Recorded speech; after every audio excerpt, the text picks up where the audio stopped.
आवश्यक सूचना। YouTube channel रुचि के वीडियो पर दवाइयों की सामान्य जानकारी के लिए वीडियो अपलोड किए जाते हैं। किसी भी वीडियो में खुद से दवा लेने सेल्फ मेडिकेशन के लिए सलाह नहीं दी जाती है। किसी भी प्रकार की दवा खाने से पहले डॉक्टर से सलाह अवश्य लें। यदि कोई भी व्यक्ति वीडियो देखकर खुद से दवा लेता है तो वह स्वयं किसी भी प्रकार के नुकसान के लिए जिम्मेदार होगा। धन्यवाद। Hello guys, welcome back to Ruchi के वीडियो। तो गाइस, आज के इस वीडियो में हम बात करेंगे बैद्यनाथ कंपनी के सारे ही भस्म के बारे में। और गाइस, साथ ही हम जानेंगे इस वीडियो में उन भस्म में जो इंग्रेडिएंट्स यूज किए गए उनके बारे में और उन भस्म के यूजेस के बारे में इस वीडियो में हम बात करने वाले हैं। तो गाइस, अगर अभी तक आपने हमारा चैनल सब्सक्राइब नहीं किया है तो इसे सब्सक्राइब कर दीजिए और वीडियो को चलिए स्टार्ट करते हैं। तो गाइस, जिसमें आज की हमारी फर्स्ट भस्म है जिसका नाम है बैद्यनाथ तंकण भस्म। इस भस्म के इंग्रेडिएंट्स हैं, इसके अंदर तंकण है और ये भस्म यूज की जाती है कफिंग यानी कि खांसी की समस्या में, वीजिंग यानी कि घरघराहट की समस्या में, ब्रीदिंग प्रॉब्लम्स यानी कि सांस लेने की समस्या में, कोल्ड यानी कि सर्दी में, डैंड्रफ यानी कि रूसी में और बैड ब्रीथ यानी कि मुंह की बदबू आने की समस्या में इस भस्म का यूज किया जाता है। इसके आगे अब हमारी नेक्स्ट भस्म है जो कि बैद्यनाथ वंग भस्म। इस भस्म के इंग्रेडिएंट्स हैं, इसके अंदर है शुद्ध वांग और ये भस्म यूज की जाती है मेल और फीमेल की रिप्रोडक्टिव ट्रैक्ट से जुड़ी हुई, रिप्रोडक्टिव सिस्टम से जुड़ी हुई समस्याओं में इस वंग भस्म का यूज किया जाता है। ये यूरिनरी ट्रैक्ट के इन्फेक्शंस में बहुत इफेक्टिव होती है। यूरिनरी डिसऑर्डर्स में यानी कि मूत्र की समस्याओं में यूज किया जाता है। ये फ्रीक्वेंट यूरिनेशन यानी कि बार बार पेशाब आने की समस्या में यूज की जाती है। मुंह से बदबू आने की समस्या में इस वंग भस्म का यूज किया जाता है और महिलाओं में मेंस्ट्रुअल डिसऑर्डर्स की समस्या में यानी कि मासिक धर्म विकारों की समस्या में भी इस वंग भस्म का यूज किया जाता है। और एक्सेसिव यूटेराइन ब्लीडिंग यानी कि गर्भाशय से जो एक्स्ट्रा ब्लीडिंग होती है उस की समस्या में भी इस वंग भस्म का यूज किया जाता है। इसके आगे अब हमारा जो नेक्स्ट भस्म है वो है बैद्यनाथ शंख भस्म। इसके इंग्रेडिएंट्स हैं प्यूरिफाइड कॉन्च शेल यानी कि शुद्ध शंख, लेमन जूस यानी कि नींबू का रस, वाटर यानी कि पानी और गृहत कुमारी इसके अंदर शामिल है। और इसके यूजेस हैं, ये डायरिया की समस्या यानी कि दस्त में यूज़ किया जाता है, एकने यानी कि मुहासे, पिंपल्स यानी कि पिंपल्स जो हम मुंह पे हो जाते हैं, लीवर इनलार्जमेंट यानी कि लीवर का बढ़ना, एब्डोमिनल पेन यानी कि पेट दर्द, इंडाइजेशन यानी कि खाने का न पचना, लॉस ऑफ एपिटाइट यानी कि भूख न लगना, हार्ट बर्न यानी कि सीने में जलन, एसिड रिफ्लक्स, इरिटेबल बोल सिंड्रोम यानी कि आंतों में जलन, इस प्रकार की सभी समस्याओं में इस भस्म का यूज़ किया जाता है। इसके आगे अब हमारी नेक्स्ट भस्म है जो कि बैद्यनाथ त्रिवंग भस्म। और इस भस्म के इंग्रेडिएंट्स है, इसके अंदर है शुद्ध नाग, शुद्ध वांग, शुद्ध यशद और भंग चूर्ण और अफीना जैसे इंग्रेडिएंट्स इसके अंदर शामिल हैं।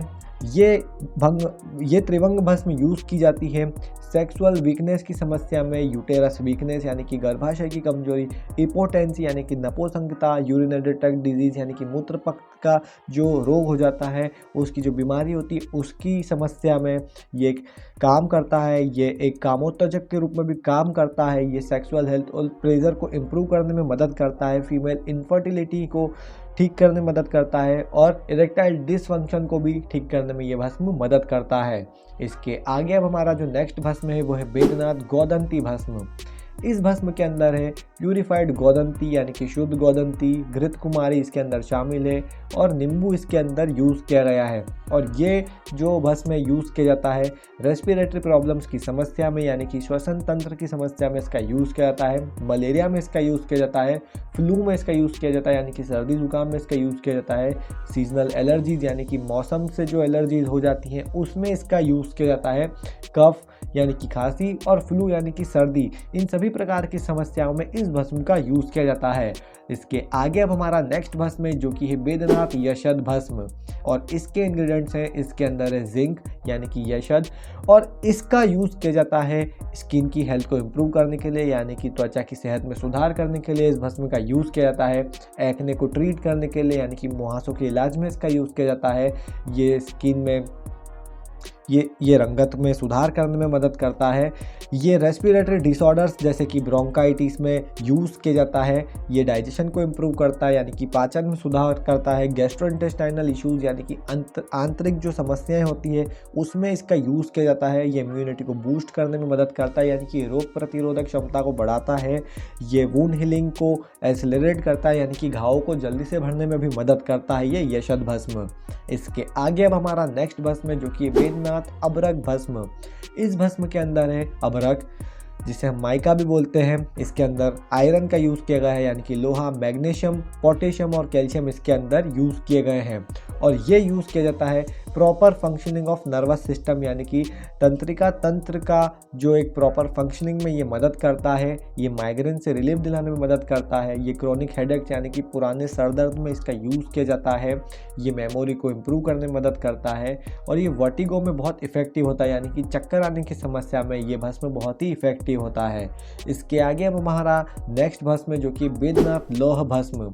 इस भस्म के अंदर है आयरन यानी कि शुद्ध लोहा, हिंगोल चूर्ण, इसके अंदर घृत कुमारी का रस यूज़ किया गया है, गौमूत्र और बटर मिल्क जिसे छाछ कहा जाता है, उन सभी इंग्रेडिएंट्स का इसके अंदर यूज़ किया गया है। और इस भस्म का यूज़ किया जाता है आयरन डेफिशिएंसी एनीमिया, यानी कि आयरन की कमी के कारण जो एनीमिया होता है उसकी समस्या में इसे यूज़ किया जाता है, यानी कि खून की कमी की समस्या में इस भस्म का यूज़ किया जाता है। जॉइंडिस यानी कि पीलिया की समस्या में इस भस्म का यूज़ किया जाता है। इरिटेबल बोल सिंड्रोम यानी कि IBS की समस्या में इस लोहा भस्म का यूज़ किया जाता है। आर्थराइटिस यानी कि हड्डियों का दर्द, उस समस्या में इस लोह भस्म का यूज़ किया जाता है। ये इम्प्रूव करता है इम्यूनिटी को, यानी कि रोग प्रतिरोधक क्षमता को बढ़ाता है, स्ट्रेंथ को बढ़ाता है, मेमोरी को बढ़ाता है और ये ब्लड फॉर्मेशन में भी मदद करता है। इसके आगे अब हमारा नेक्स्ट भस्म है जो कि ये बैद्यनाथ मंदूर भस्म।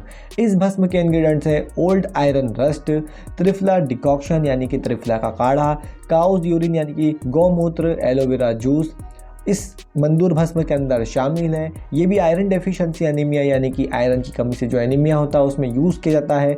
ये एनीमिया से जो कमजोरी होती है उसमें यूज़ किया जाता है। ये एमेनोरिया यानी कि पीरियड्स मिस हो जाते हैं, एब्सेंट्स जो पीरियड हो जाते हैं उसकी समस्या में यूज़ किया जाता है। डिसमेनोरिया यानी कि जब पीरियड्स में बहुत दर्द होता है, पेनफुल पीरियड्स होते हैं, उसकी समस्या में इस भस्म का यूज़ किया जाता है। जॉन्डिस में इसका यूज़ किया जाता है, यानी कि पीलिया में इस भस्म को दिया जाता है। और लीवर और स्प्लीन के डिसऑर्डर्स की समस्या में भी इस भस्म का यूज़ किया जाता है। इसके आगे अब हमारी जो नेक्स्ट भस्म है वो है बैद्यनाथ हजारुल याहूद भस्म।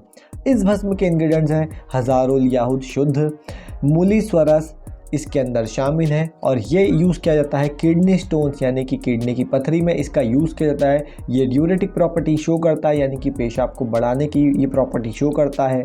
ये यूरिनरी डिसऑर्डर्स में जो पेन होता है उन्हें कम करने में ये मदद करता है।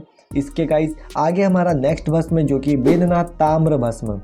इसके अंदर है ताम्र यानी कि शुद्ध ताम्र इसके अंदर शामिल है, सैंधव गंधक इसके अंदर शामिल है और नींबू का रस भी इस भस्म के अंदर शामिल है। ये यूज़ किया जाता है लीवर के डिजीज़ में, यानी कि लीवर की बीमारियों में इसका यूज़ किया जाता है। स्किन डिजीज़, त्वचा की संबंधी समस्याओं में इसका यूज़ किया जाता है। वेट मैनेजमेंट में यानी कि वजन को नियंत्रण करने में इसका यूज़ किया जाता है। और एब्डोमिनल डिस्टेंशन यानी कि पेट का फूलना जिसे हम कह सकते हैं उसकी समस्या में इस भस्म का यूज़ किया जाता है। इसके आगे अब हमारा जो नेक्स्ट भस्म है वो है बैद्यनाथ कपर्दक भस्म। इस भस्म के अंदर है बैद्यनाथ कपर्दक भस्म के अंदर है कपर्दक, लेमन जूस, वाटर इस भस्म के अंदर शामिल है। ये एक एंटासिड के रूप में काम करता है, यानी कि एसिड को कम करने का ये काम करता है। ये ड्यूरेटिक प्रॉपर्टी शो करता है, यानी कि मूत्रवर्धक प्रॉपर्टी शो करता है। एंटी डायरिक प्रॉपर्टी शो करता है, यानी कि ये दस्त को कम करने का काम करता है। डाइजेस्टिव में ये हेल्प करता है, यानी कि पाचन में सहायक रहता है। एक्सपेक्टोरेंट के रूप में काम करता है, यानी कि ये कफ को कम करने का काम करता है। ये इंडाइजेशन को ठीक करता है, यानी कि जो भोजन पचता नहीं है, अपच रहती है, उसे ठीक करने का काम करता है। डिस्पेप्सिया का ये यूज़ किया जाता है, यानी कि पाचन संबंधित विकारों में ये यूज़ किया जाता है। पेट के दर्द में ये यूज़फुल रहता है और पेप्टिक अल्सर में भी ये यूज़फुल रहता है। इसके आगे अब हमारा जो नेक्स्ट भस्म है वो है बैद्यनाथ मयूर चंद्रिका भस्म। इस भस्म के अंदर है पिकॉक फीदर्स यानी कि मोर के पंख का इस भस्म के अंदर यूज़ किया गया है। ये भस्म एंटी मिटेगे यानी कि उल्टी को दूर करने का काम करता है। एंटी स्पास्मोडिक है, यानी कि मांसपेशियों के संकुचन को दूर करने वाली गुण ये शो करता है, यानी कि ये जो पेट में मरोड़े होते हैं उन्हें दूर करने का काम करता है। ये नौजिया को दूर करता है, यानी कि उल्टी जब आती है तो उसे उस एहसास को दूर करने में मदद करता है। ये वॉमिटिंग को ठीक करता है यानी कि उल्टी को ठीक करता है। ये हिकअप्स को ठीक करता है यानी कि हिचकी की समस्या में यूज़फुल होता है। खांसी को ठीक करता है और अस्थमा की समस्या में भी इस भस्म का यूज़ किया जाता है। इसके आगे अब हमारा जो नेक्स्ट भस्म है वो है बैद्यनाथ विक्रांत भस्म। इस भस्म के अंदर है प्यूरिफाइड वैक्रांत यानी कि शुद्ध वैक्रांत इसके अंदर शामिल है। सल्फर इसके अंदर है यानी कि शुद्ध गंधक इसके अंदर है और लेमन जूस भी इसके अंदर शामिल है। ये अनीमिया यानी कि खून की कमी को दूर करने में मदद करता है। ये पेट में पानी की समस्या को ठीक करने में मदद करता है। बुखार, अस्थमा, ये ब्लड शुगर को रेगुलेट करने में और मेंटेन करने में मदद करता है। ये रेस्पिरेटरी प्रॉब्लम्स जैसे कि ट्यूबरक्यूलोसिस, अस्थमा, ब्रोंकाइटिस और पुराने कफ यानी कि क्रोनिक कफ जैसी खांसी को भी ठीक करने में ये भस्म बहुत मददगार होता है। इसके आगे अब हमारा जो नेक्स्ट भस्म है वो है बैद्यनाथ कुक्कुटदंडवक भस्म। इस भस्म के अंदर है कुक्कुटदंडवक और इसके अंदर साथ ही में शामिल है चंगेरी का रस और ये भस्म यूज़ किया जाता है सफ़ेद पानी जिसे ल्यूकोरिया कहा जाता है की समस्या में इसका यूज़ किया जाता है। ये मेंस्ट्रुएशन जब महिलाओं की समस्या होती है तो उसमें भी यूज़ किया जाता है। ये सीमाइनल डिफेक्ट जो पुरुषों में होता है उसमें भी इसका यूज़ किया जाता है और ये एप्रोडाइजिक के रूप में काम करता है यानी कि कामोत्तेजक के रूप में ये भस्म काम करता है। इसके आगे अब हमारा जो नेक्स्ट भस्म है वो है बैद्यनाथ रौप्य भस्म। इस भस्म के अंदर है सिल्वर यानी कि चांदी, सल्फर गंधक, फेरिक ऑक्साइड यानी कि लोहा, एल्यूमिना इसके अंदर शामिल है और इसके अंदर क्यूप्रिक ऑक्साइड भी शामिल है। ये पित्त डिसऑर्डर्स में मदद करता है, ब्रेन की वीकनेस से राहत दिलाने में मदद करता है, एब्डोमिनल प्रॉब्लम से राहत दिलाने में मदद करता है, बुखार को दूर करता है और जनरल डेबिलिटी में ये मदद करता है ये भस्म। इसके आगे हमारा नेक्स्ट भस्म है जो कि बैद्यनाथ प्रबल भस्म। इस भस्म के अंदर है प्यूरिफाइड कोरल पीसेस यानी कि मूंगा और इसके अंदर एलोवेरा का जूस है जो एक्सट्रैक्ट किया गया है और इस भस्म का यूज़ किया जाता है रेस्पिरेटरी से जुड़ी डिसऑर्डर्स में यानी कि कोल्ड, कफ, सर्दी और खांसी जैसी समस्या में इसका यूज़ किया जाता है। ब्लीडिंग डिसऑर्डर्स में इसका यूज़ किया जाता है। एक्सेसिव स्वेटिंग और नाइट स्वेटिंग यानी कि अत्यधिक पसीना और रात को जो पसीना आता है उसकी समस्या में इसका यूज़ किया जाता है। ये डाइजेशन को इम्प्रूव करने में मदद करता है, दृष्टि में सुधार लाने में मदद करता है, इम्यूनिटी यानी कि रोग प्रतिरोधक क्षमता को बढ़ाता है और स्किन कॉम्प्लेक्शन जैसी समस्या यानी कि स्किन की रंगत को इन्हेंस करने में ये भस्म बहुत ही मदद करता है। इसके आगे अब हमारा नेक्स्ट भस्म है जो कि बैद्यनाथ स्वर्णमाक्षिक भस्म। इस भस्म के अंदर है स्वर्णमाक्षिक, इसके अंदर पानी का यूज़ किया गया है और सेंधा नमक इसके अंदर यूज़ किया गया है और इसका यूज़ किया जाता है। ये जॉन्डिस को कम करता है यानी कि पीलिया को दूर करने में मदद करता है, बुखार को दूर करने में मदद करता है, इनसोम्निया यानी कि अनिद्रा यानी कि सोने की समस्या में मदद करता है, हेडेक यानी कि सर दर्द में मदद करता है, पेप्टिक अल्सर यानी कि हाथों में घाव जो हो जाते हैं उन्हें ठीक करता है, आई डिसऑर्डर्स यानी कि आंखों की समस्या में यूज़फुल होता है, पाइल्स यानी कि बवासीर, स्किन डिजीज़ यानी कि त्वचा रोग, एनीमिया यानी कि खून की कमी, क्रोनिक लो ग्रेड फीवर यानी कि पुराना बुखार, बर्निंग सेंसेशन इन आइज यानी कि आंखों में जलन, हार्ट बर्न यानी कि सीने में जलन, बर्निंग मिक्यूरेशन यानी कि पेशाब में जलन, नोजिया यानी कि उल्टी होने की संभावना, वॉमिटिंग यानी कि उल्टी होना और हेडेक यानी कि सर दर्द जैसी सभी समस्या में इस भस्म का यूज़ किया जाता है। इसके आगे अब हमारी नेक्स्ट भस्म है जो कि बैद्यनाथ मोती भस्म। इस भस्म के अंदर है मोती यानी कि पर्ल और रोज़ वाटर का इसमें यूज़ किया गया है। ये खांसी, सर्दी, अस्थमा, डाइजेस्टिव डिसऑर्डर्स ये में यूज़ किया जाता है। एंटी इन्फ्लामेटरी प्रॉपर्टी शो करता है यानी कि सूजन रोधी प्रॉपर्टी शो करता है। एंटी आर्थराइटिक यानी कि गठिया रोधी, गाउट यानी कि गठिया, ऑस्टियोपोरोटिस यानी कि हड्डियों का कमज़ोर होना का रूप में बहुत मददगार होता है। एंटासिड प्रॉपर्टी शो करता है यानी कि पेट में से अत्यधिक एसिड को कम करने में मदद करता है। रिलीविंग इंडाइजेशन यानी कि अपच को दूर करता है, अपच को ठीक करता है और हार्ट बर्न यानी कि सीने में जलन जैसी समस्या को भी ये ठीक करने में मदद करता है। इसके आगे अब हमारा जो नेक्स्ट भस्म है वो है बैद्यनाथ कंठ लोह भस्म। इस भस्म के अंदर है आयरन यानी कि प्यूरिफाइड लोहा, हिंगुल चूर्ण, घृत कुमारी रस, गौमूत्र, बटर मिल्क, कुल्थी, एलोवेरा जूस, जम्बुल ट्री बार्क यानी कि जामुन के पेड़ की छाल इसके अंदर शामिल है। ये डायबिटीज़ से लड़ने में मदद करता है, क्रोनिक जॉन्डिस को ठीक करने में मदद करता है यानी कि पुराने पीलिए से लड़ने में मदद करता है। एंटी र्यूमेटिक प्रॉपर्टी शो करता है जो जॉइंट इन्फ्लेमेशन का कारण बनती है और आर्थराइटिस से जो रिलेटेड रहती है। ये हिमेनेटिक प्रॉपर्टी शो करता है यानी कि खून को बढ़ाने में मदद करता है। ये ब्लड फॉर्मेशन में मदद करता है, ये ल्यूकोरिया में मदद करता है यानी कि सफ़ेद पानी की समस्या को दूर करने में मदद करता है, और ये वेरियस टाइप के एनीमिया को ठीक करने में मदद करता है यानी कि विभिन्न प्रकार से जो खून की कमी हो जाती है उन्हें ठीक करने में भी ये भस्म मदद करता है। इसके आगे अब हमारी जो नेक्स्ट भस्म है वो है बैद्यनाथ मुक्त शक्ति भस्म। इसके अंदर है मुक्त शक्ति, नींबू का रस और घृत कुमारी इसके अंदर शामिल है। ये कफ यानी कि खांसी, कोल्ड यानी कि सर्दी, अस्थमा, डाइजेस्टिव डिसऑर्डर्स यानी कि पाचन संबंधित समस्या, हार्टबर्न, एसिडिटी को ठीक करने में मदद करता है। ये पेट में मौजूद अत्यधिक एसिड को कम करने में मदद करता है। ये डाइजेशन को इम्प्रूव करने में मदद करता है। ये इंडाइजेशन को कम करने में मदद करता है जो एसिड के कारण होता है। तो गाइस इसके आगे अब हमारा नेक्स्ट भस्म जो है बैद्यनाथ अकिंग भस्म।